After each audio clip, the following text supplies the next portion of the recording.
The Digha Nikaya. Collection of Long Discourses. 7 Jāliya Sutta. About Jāliya. Thus have I heard. Once the Lord was staying at Kosambi, in the Gosita Park.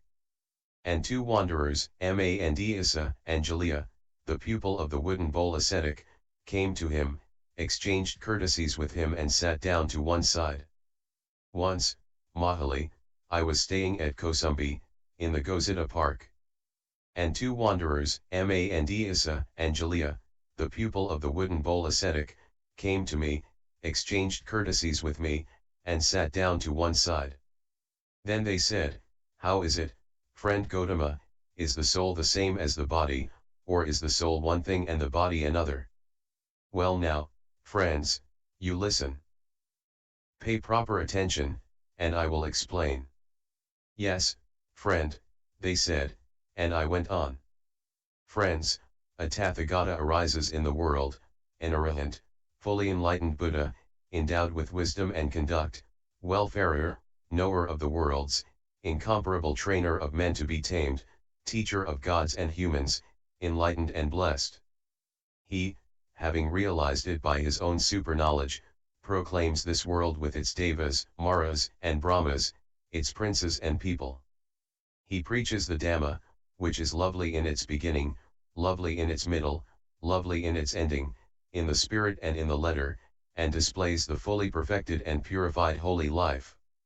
A disciple goes forth and practices the moralities, Digha Nikaya 2, verses 41-63.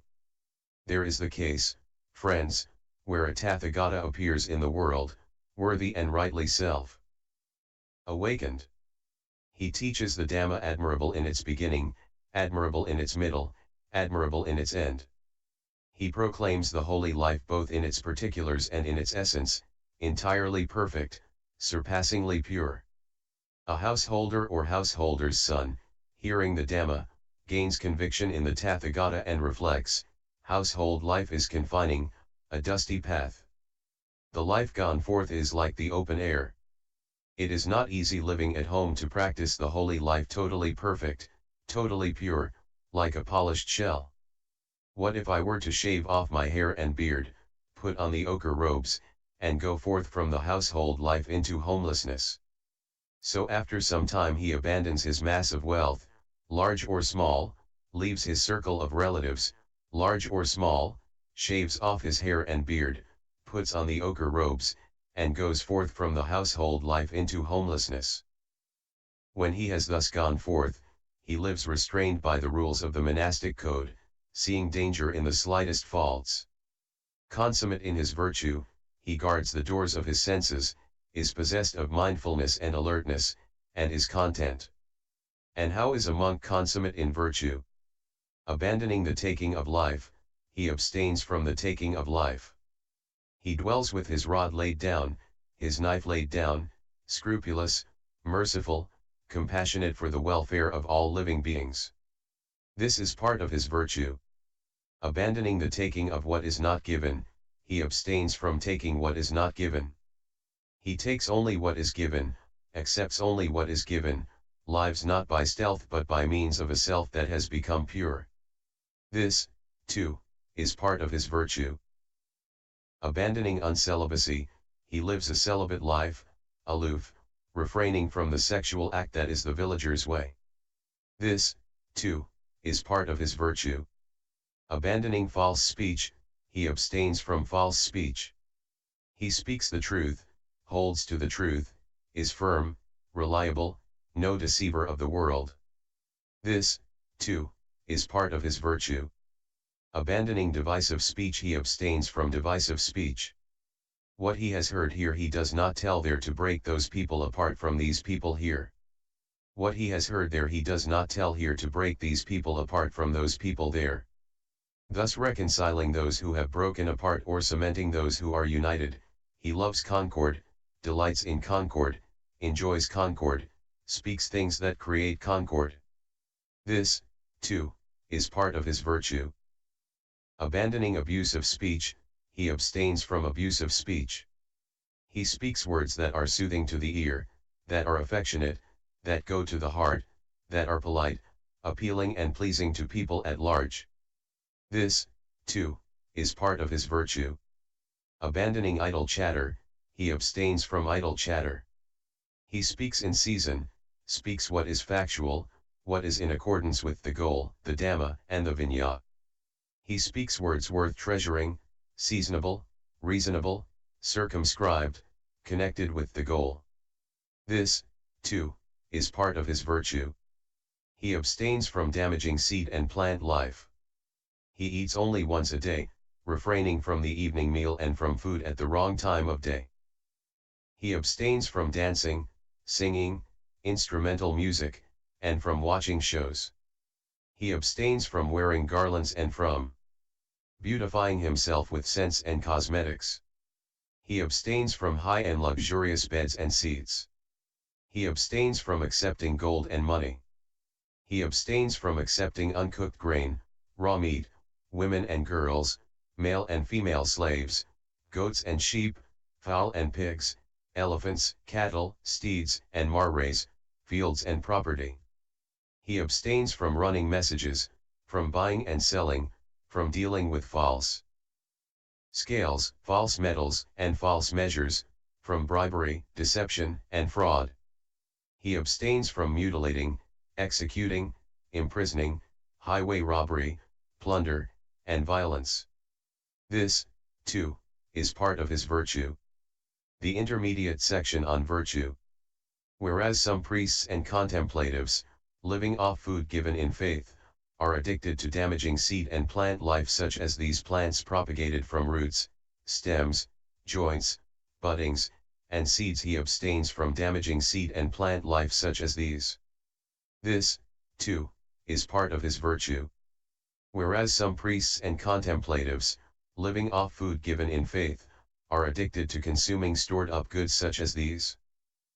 Stored up food, stored up drinks, stored up clothing, stored up vehicles, stored up bedding, stored up scents, and stored up meat, he abstains from consuming stored up goods such as these. This, too, is part of his virtue.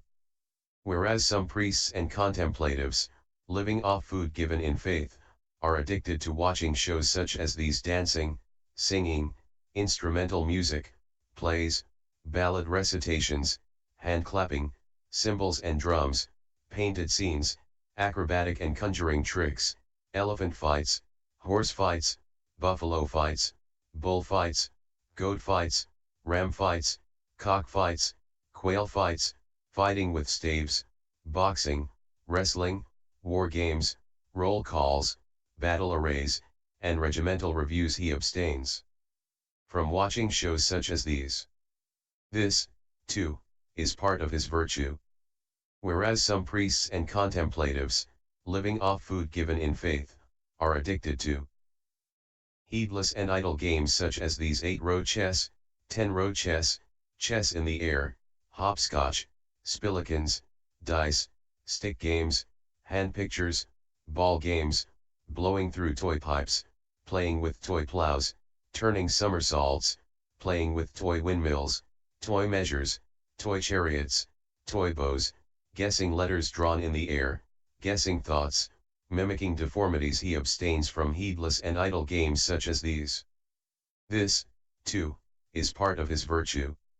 Whereas some priests and contemplatives, living off food given in faith, are addicted to high and luxurious furnishings such as these: oversized couches, couches adorned with carved animals, long-haired coverlets, multicolored patchwork coverlets, white woolen coverlets embroidered with flowers or animal figures, stuffed quilts, coverlets with fringe, silk coverlets embroidered with gems, large woolen carpets, elephant, horse, and chariot rugs, antelope hide rugs, deer hide rugs, couches with awnings, couches with red cushions for the head and feet. He abstains from using high and luxurious furnishings such as these. This, too, is part of his virtue. Whereas some priests and contemplatives, living off food given in faith, are addicted to scents, cosmetics, and means of beautification such as these: rubbing powders into the body, massaging with oils, bathing in perfumed water, kneading the limbs, using mirrors, ointments, garlands, scents, creams, face powders, mascara, bracelets, headbands, decorated walking sticks, ornamented water bottles, swords, fancy sunshades, decorated sandals, turbans, gems, yak-tail whisks, long-fringed white robes. He abstains from using scents, cosmetics, and means of beautification such as these. This, too, is part of his virtue. Whereas some priests and contemplatives, living off food given in faith, are addicted to talking about lowly topics such as these, talking about kings, robbers, ministers of state, armies, alarms, and battles, food and drink, clothing, furniture, garlands, and scents, relatives, vehicles, villages, towns, cities, the countryside, women and heroes, the gossip of the street and the well, tales of the dead, tales of diversity, philosophical discussions of the past and future, the creation of the world and of the sea, and talk of whether things exist or not. He abstains from talking about lowly topics such as these. This, too, is part of his virtue. Whereas some priests and contemplatives, living off food given in faith, are addicted to debates such as these. You understand this doctrine and discipline? I'm the one who understands this doctrine and discipline. How could you understand this doctrine and discipline? You're practicing wrongly. I'm practicing rightly. I'm being consistent. You're not. What should be said first you said last. What should be said last you said first. What you took so long to think out has been refuted. Your doctrine has been overthrown. You're defeated. Go and try to salvage your doctrine, extricate yourself if you can. He abstains from debates such as these. This, too, is part of his virtue. Whereas some priests and contemplatives, living off food given in faith, are addicted to running messages and errands for people such as these kings, ministers of state, noble warriors, priests, householders, or youths who say, go here, go there, take this there, fetch that here. He abstains from running messages and errands for people such as these. This, too, is part of his virtue. Whereas some priests and contemplatives, living off food given in faith, engage in scheming, persuading, hinting, belittling, and pursuing gain with gain, he abstains from forms of scheming and persuading, improper ways of trying to gain material support from donors such as these. This, too, is part of his virtue. The great section on virtue. Whereas some priests and contemplatives, living off food given in faith, maintain themselves by wrong livelihood, by such lowly arts as reading marks on the limbs, example palmistry, reading omens and signs, interpreting celestial events, falling stars, comets, interpreting dreams, reading marks on the body, example phrenology, reading marks on cloth gnawed by mice, offering fire oblations, oblations from a ladle, oblations of husks, rice powder, rice grains, ghee, and oil, offering oblations from the mouth, offering blood sacrifices, making predictions based on the fingertips, geomancy, laying demons in a cemetery, placing spells on spirits, reciting house protection charms, snake charming, poison lore, scorpion lore, rat lore, bird lore, crow lore, fortune-telling based on visions, giving protective charms, interpreting the calls of birds and animals. He abstains from wrong livelihood, from lowly arts such as these. Whereas some priests and contemplatives, living off food given in faith, maintain themselves by wrong livelihood, by such lowly arts as determining lucky and unlucky gems, garments, staffs, swords, spears, arrows, bows, and other weapons, women, boys, girls, male slaves, female slaves, elephants, horses, buffaloes, bulls, cows, goats, rams, fowl, quails, lizards, long-eared rodents, tortoises, and other animals he abstains from wrong livelihood, from lowly arts such as these. Whereas some priests and contemplatives, living off food given in faith, maintain themselves by wrong livelihood, by such lowly arts as forecasting. The rulers will march forth. The rulers will march forth and return. Our rulers will attack, and their rulers will retreat. Their rulers will attack, and our rulers will retreat. There will be triumph for our rulers and defeat for their rulers. There will be triumph for their rulers and defeat for our rulers, thus there will be triumph, thus there will be defeat. He abstains from wrong livelihood, from lowly arts such as these. Whereas some priests and contemplatives, living off food given in faith, maintain themselves by wrong livelihood, by such lowly arts as forecasting. There will be a lunar eclipse. There will be a solar eclipse. There will be an occultation of an asterism. The sun and moon will go their normal courses. The sun and moon will go astray. The asterisms will go their normal courses. The asterisms will go astray. There will be a meteor shower. There will be a darkening of the sky. There will be an earthquake. There will be thunder coming from a clear sky. There will be a rising, a setting, a darkening, a brightening of the sun, moon, and asterisms. Such will be the result of the lunar eclipse, the rising, setting, darkening, brightening of the sun, moon, and asterisms. He abstains from wrong livelihood, from lowly arts such as these.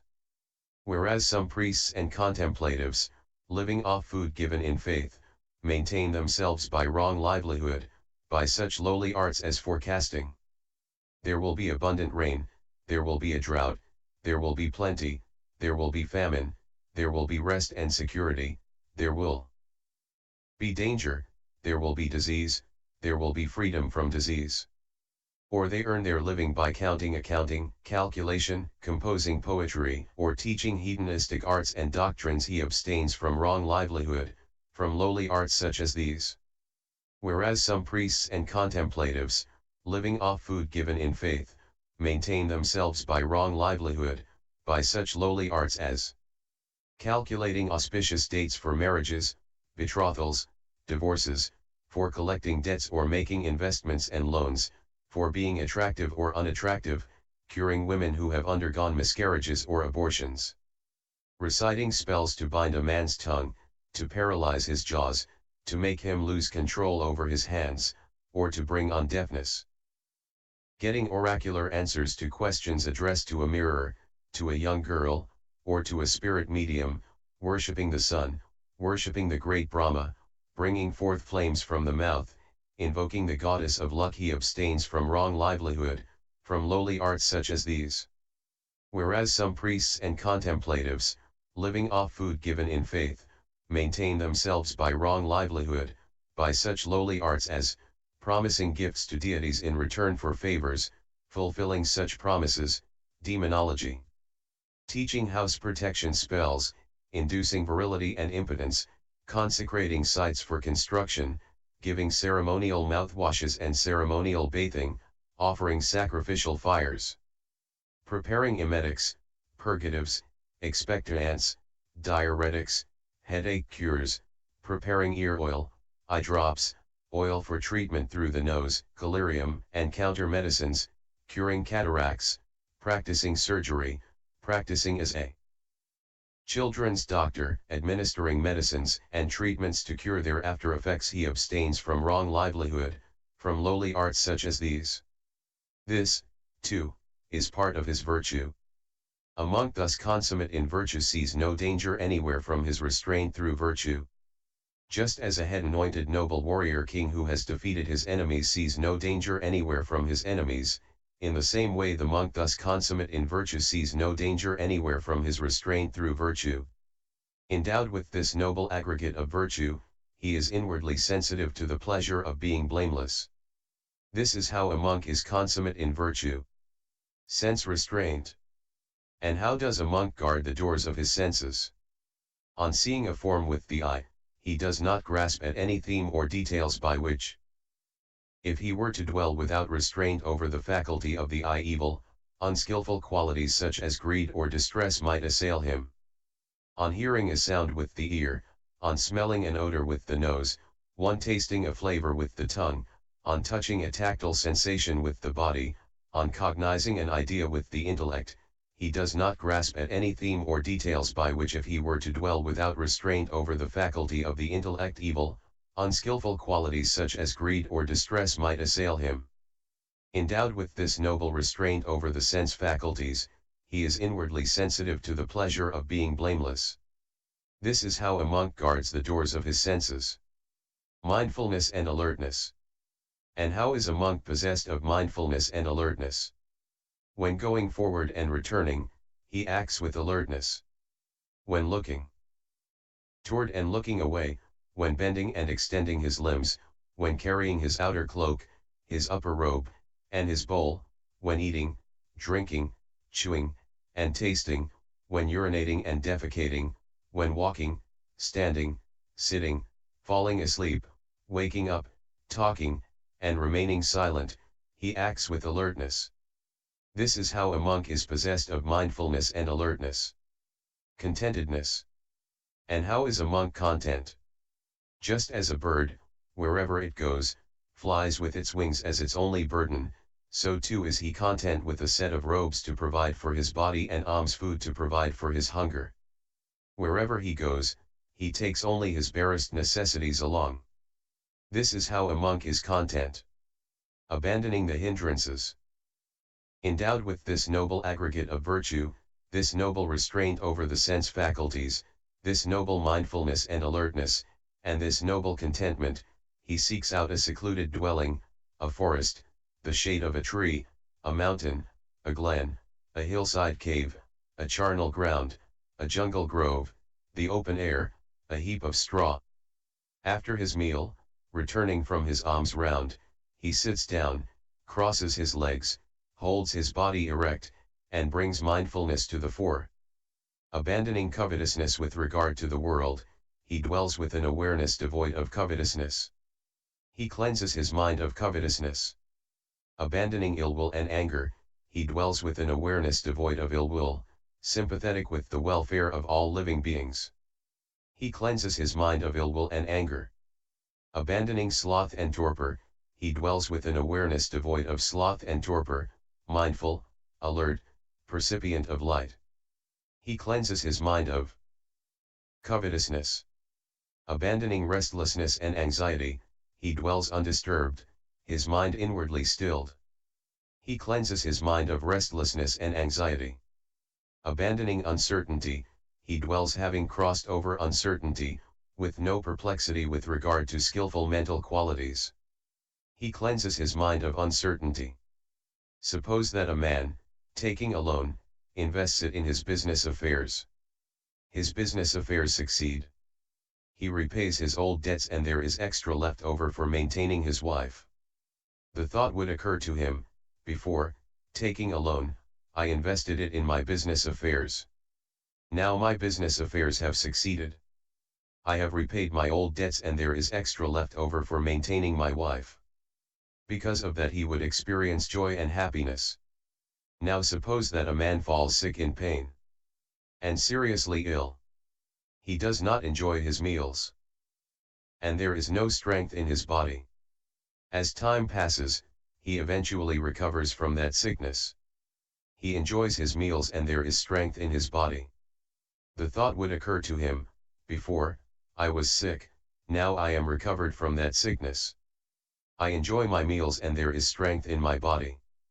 Because of that he would experience joy and happiness. Now suppose that a man is bound in prison. As time passes, he eventually is released from that bondage, safe and sound, with no loss of property. The thought would occur to him, before, I was bound in prison. Now I am released from that bondage, safe and sound, with no loss of my property. Because of that he would experience joy and happiness. Now suppose that a man is a slave, subject to others, not subject to himself, unable to go where he likes. As time passes, he eventually is released from that slavery, subject to himself. Not subject to others, freed, able to go where he likes. The thought would occur to him, before, I was a slave, now I am released from that slavery, subject to myself, not subject to others, freed, able to go where I like. Because of that he would experience joy and happiness. Now suppose that a man, carrying money and goods, is traveling by road through desolate country. As time passes, he eventually emerges from that desolate country, safe and sound, with no loss of property. The thought would occur to him, before, carrying money and goods, I was traveling by road through desolate country. Now I have emerged from that desolate country, safe and sound, with no loss of my property. Because of that he would experience joy and happiness. In the same way, when these 5 hindrances are not abandoned in himself, the monk regards it as a debt, a sickness, a prison, slavery, a road through desolate country. But when these 5 hindrances are abandoned in himself, he regards it as unindebtedness, good health, release from prison, freedom, a place of security. Seeing that they have been abandoned within him, he becomes glad. Glad, he becomes enraptured. Enraptured, his body grows tranquil. His body tranquil, he is sensitive to pleasure. Feeling pleasure, his mind becomes concentrated. The 4 jhanas. Quite withdrawn from sensual pleasures, withdrawn from unskillful mental qualities, he enters and remains in the first jhana, rapture and pleasure born from withdrawal, accompanied by directed thought and evaluation. He permeates and pervades, suffuses and fills this very body with the rapture and pleasure born from withdrawal. Just as if a skilled bathman or bathman's apprentice would pour bath powder into a brass basin and knead it together, sprinkling it again and again with water, so that his ball of bath powder saturated, moisture-laden, permeated within and without would nevertheless not drip, even so, the monk permeates this very body with the rapture and pleasure born of withdrawal. There is nothing of his entire body unpervaded by rapture and pleasure born from withdrawal. This is a fruit of the contemplative life, visible here and now, more excellent than the previous ones and more sublime. Furthermore, with the stilling of directed thought and evaluation, he enters and remains in the second jhana, rapture and pleasure born of composure, one-pointedness of awareness free from directed thought and evaluation, internal assurance. He permeates and pervades, suffuses and fills this very body with the rapture and pleasure born of composure. Just like a lake with spring water welling up from within, having no inflow from the east, west, north, or south, and with the skies supplying abundant showers time and again, so that the cool fount of water welling up from within the lake would permeate and pervade, suffuse, and fill it with cool waters, there being no part of the lake unpervaded by the cool waters, even so, the monk permeates this very body with the rapture and pleasure born of composure. There is nothing of his entire body unpervaded by rapture and pleasure born of composure. This, too, is a fruit of the contemplative life, visible here and now, more excellent than the previous ones and more sublime. And furthermore, with the fading of rapture, he remains in equanimity, mindful and fully aware, and physically sensitive of pleasure. He enters and remains in the third jhana, of which the noble ones declare, equanimous and mindful, he has a pleasurable abiding. He permeates and pervades, suffuses and fills this very body with the pleasure divested of rapture. Just as in a lotus pond, some of the lotuses, born and growing in the water, stay immersed in the water and flourish without standing up out of the water, so that they are permeated and pervaded, suffused, and filled with cool water from their roots to their tips, and nothing of those lotuses would be unpervaded with cool water, even so, the monk permeates this very body with the pleasure divested of rapture. There is nothing of his entire body unpervaded with pleasure divested of rapture. This, too, is a fruit of the contemplative life, visible here and now, more excellent than the previous ones and more sublime. And furthermore, with the abandoning of pleasure and stress as with the earlier disappearance of elation and distress he enters and remains in the fourth jhana, purity of equanimity and mindfulness, neither pleasure nor stress. He sits, permeating the body with a pure, bright awareness. Just as if a man were sitting covered from head to foot with a white cloth so that there would be no part of his body to which the white cloth did not extend, even so, the monk sits, permeating the body with a pure, bright awareness. There is nothing of his entire body unpervaded by pure, bright awareness. This, too, friends, is a fruit of the contemplative life, visible here and now, more excellent than the previous ones and more sublime. Superscript 2. On account of his morality, he sees no danger anywhere. He experiences in himself the blameless bliss that comes from maintaining this Aryan morality. In this way, he is perfected in morality, as Digha Nikaya 2, verses 64-74. It is as if he were freed from debt, from sickness, from bonds, from slavery, from the perils of the desert. Being thus detached from sense desires, detached from unwholesome states, he enters and remains in the first jhana, and so suffuses, drenches, fills, and irradiates his body, that there is no spot in his entire body that is untouched by this delight and joy born of detachment. Now of one who thus knows and thus sees, is it proper to say, the soul is the same as the body, or the soul is different from the body? It is not, friend. But I thus know and see, and I do not say that the soul is either the same as, or different from the body. And the same with the second, the third, the fourth jhana, as Digha Nikaya 2, verses 77-82. The mind bends and tends towards knowledge and vision. Now, of one who thus knows and thus sees, is it proper to say, the soul is the same as the body, or the soul is different from the body? It is not, friend. He knows, there is nothing further here. Now of one who thus knows and thus sees, is it proper to say, the soul is the same as the body, or the soul is different from the body? It is not, friend. But I thus know and see, and I do not say that the soul is either the same as, or different from the body. Thus the Lord spoke, and the two wanderers rejoiced at his words.